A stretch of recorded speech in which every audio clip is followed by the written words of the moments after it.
Hey, what's going on, guys? So we are at the end of week 1 of the Sentinel League, and I finally was able to buy myself a Mageblood. And I believe I bought it like 15 hours ago, so that means I bought it around day 5 to day 6. And to be honest, I did expect to get it a little bit earlier, but I ran into some unexpected issues, so unfortunately I only was able to buy it now, but I guess I'm gonna talk about that a bit later. So in today's video I want to talk about some interesting numbers, like how much time I did play, how much I have had to spend for a Mageblood, then what I was doing from a day 1, so all of the strategies I used to make currency, and then I'm gonna deeply explain the actual strategy that I was able to farm to make enough money to buy it. And obviously at the end I'm also gonna talk about what I'm planning to do with it and farm afterwards. And also, by the way, I did it completely solo, so I didn't have any trader, I didn't have a partner like an Aura bot or something. So the only interaction I had with other people was just trading on the website. So again, completely solo. So for some interesting number, in terms of play time, I played 4 days, 2 hours, but right now I was AFK for like 6 hours or something, so it was like 3 days and like 20 hours, I believe, to actually get it. And I actually had to take a 1-day break on Tuesday, so that was one of the issues that I ran into. I couldn't play for pretty much full day. Obviously you never can expect to be able to play all the time during league start, but most of the time I am able to play like constantly. Also in terms of time, I was not doing like a 30 hours session. Most of the time I would do like 10 to 18 hours session, which is still obviously a long time, but it's not as crazy as some other people are doing. In terms of money, I did buy Mageblood for 180 exalts, which is a fair price to be honest, and I believe the price is right, and it would be nice if it stayed around 200 exalts mark. Okay, so what I was doing from day 1. So basically the strategy was first go for endless heist, then go for logbooks, and then eventually go for simulacrums and level up gems with my Toxic Rain build. So that strategy I already done before, and I explained it multiple times on my YouTube channel. So if you are interested in that, what I was doing in the past, you can look at my older videos. So I didn't do that for, I believe, 1 or 2 leagues, so I wanted to just see how good it is now after nerfs to Toxic Rain and I guess some other changes. So first I was doing endless heists, I believe for like 15 hours or something. I was able to buy a decent amount of gear, and then the issue I did run into is that when I wanted to swap into logbooks, because I was doing endless heists, I was at level 70, which basically meant I didn't really have a good time in logbooks because I didn't have enough passive points, but also at the same time when I was trading with, for example, Rogue, he wasn't giving me high item level bases, because you actually need your character to be high level to get high level bases, so I couldn't run logbooks. So to get some levels, I decided to do some simulacrums, because simulacrums were like 45C at that point, and I did believe that if I do around 15 waves, which is pretty easy, I should get my money back. So I'm gonna do that just to get some levels, and I was right. I was able to get like 1 to 2 levels per simulacrum, and I did get to, I believe, level 90, and I was just getting my money back plus actually a little bit extra. I actually was making money doing 50 waves. And at that point I decided to do a little bit of logbooking, but to be honest I didn't really enjoy that, and I already was able to do simulacrums pretty decently, so I think I did like 3 logbooks and then I just swapped to simulacrums. I did buy some additional gear, and I didn't have everything that I have here, but I had my bow, I had my 6-ring setup, and I did have 1 cluster jewel setup, and I believe I was able to do around 18 waves of simulacrum. And I started leveling in pretty much all of the slots, seismic traps, because they are pretty cheap. You can buy them from vendors, and the seismic traps level 21, 20 was selling for like 2 exalts, I believe, at that point. So I pretty much just skipped logbooks and ran into simulacrums, but doing low waves, a low amount of waves. And that's actually a question a lot of people ask me on my stream.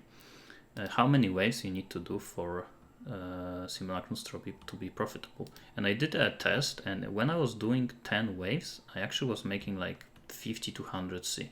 And when I was doing 15, I was making like 150, maybe to 200. And when I was doing 20 waves, I was making around 300 C per simulacrum. Obviously, I didn't do this test like properly. It was only done during like 2 simulacrums, so there's a little bit of RNG there, but you definitely can make enough money to pay for simulacrums themselves and a little bit on top if you are doing, like, I would say at least 15 waves. 10, you're gonna probably very often be unlucky and not gonna get anything good, so just to be safe I would do like 15, maybe 18 waves. Okay, so at that point I was just spamming simulacrums. It was just progression in simulacrums themselves, so I was farming them for like a day. I bought more gear. Eventually I swapped from seismic traps to leveling empowers because they were like 40 C each. And then once I got enough money, I swapped to enlightens, because profit from level 1 to level 3 empower was like 1 exalt, and from enlighten level 1 to level 3 was 2 exalts. So I actually was making 2 exalts per gem, and I am able to level up 25 gems, I believe. So if you level them up to level 3, that's 50 exalts profit basically. But obviously the only issue is that enlighten themselves level 1 were worth 2 exalts and level 3 was worth 4 exalts, so you needed a lot of money to be able to buy these 25 enlightens. So that's why I started with seismic traps, then moved on to empowers and eventually to enlightens. And it takes around 15 simulacrums to be able to level them up from level 1 to 3. It depends how many waves you're gonna do, and 15 simulacrums is if you're doing around 20 waves. Okay, so that's basically what I was doing. I also got my second cluster jewel set up. I got some more gear, like helmet, boots, and obviously I'm gonna link the POB of this build in the description. And also there is my old video. Basically it's called Simulacrum Toxic Rain build, and you can check that video out to basically see this version of the build. It is a little bit updated, so right now you can see my POB with updated version. But basically just the idea of the build is to rely on Zerfy's Heart, so that when you use Valgrace you get Soul Eater, so you gain a ton of attack speed which carries your damage, and it lasts for 20 seconds, and waves last around 30 seconds. So for most of the wave you're gonna get a ton of attack speed and you're gonna be able to kill boss extremely fast and all of the monsters. But unfortunately you're not gonna have that great of a defense, so very often you're just gonna die during the higher waves. So hopefully I'm gonna try to upgrade this build, and with Mageblood I'm gonna fix my defenses, and maybe that's gonna be fixed. I guess we'll see. So yeah, that's basically the strategy. I was just grinding with 25 enlightens, getting also loot from 20 ways. With current build I actually was able to do like 22, 23 ways.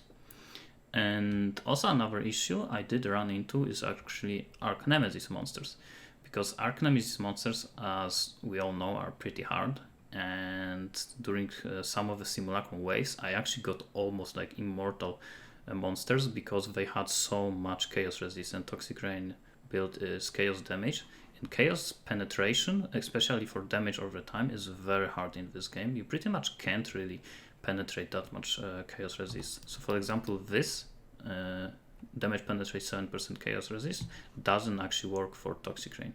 The only things that work is enchant on belt, which applies 6% minus resistances to enemies when they are withered. There is also -9, I believe, on helmet. I think it's the hunter mod, which also, as you can see, I don't have both of them. And there's also this one here, -5 chaos resist, but you also have to apply poison somehow. And by the way, in case you don't know, Toxic Rain does not apply poison itself. so you would need some kind of additional poison. So yeah, the Archnemesis monsters have a ton of chaos resistances, so it was very hard during some waves, but fortunately at some point GGG nerfed the amount of chaos resistance they have, actually by 10, which is not that much you would think, but I actually was in Simulacrum when the nerf was applied, and before the nerf I was able to reach like 19, maybe 20 waves, and after the nerf I suddenly was able to reach like 21, 22. So the nerf definitely helped, and now it's much easier to do that.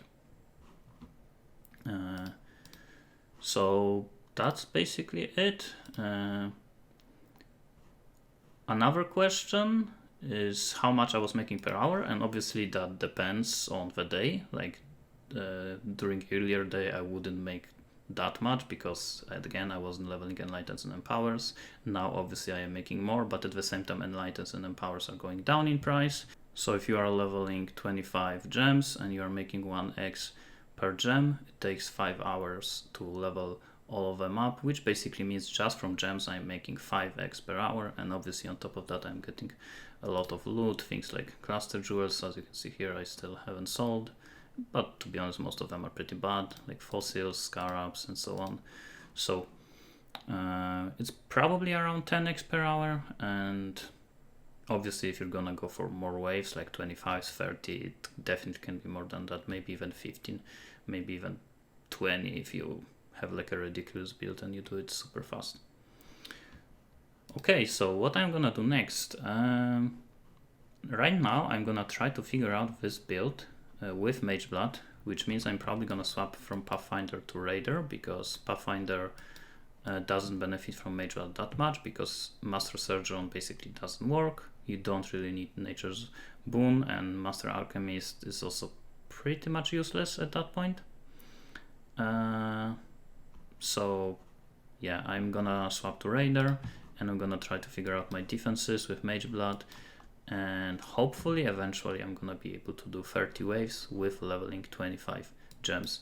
That's gonna be basically my goal right now. It's probably gonna take more exalts, probably like 100, 200 more, but hopefully just with Mageblood I'm gonna be able to reach like wave 25, which already should make more money per hour if I'm gonna do this amount of waves. And right now I guess I'm gonna also leave you with the example Simulacrum, just so you can see how good, or I guess bad, this build does with like wave 20 Simulacrums. So if you want to, you can watch that. If not, see you next time.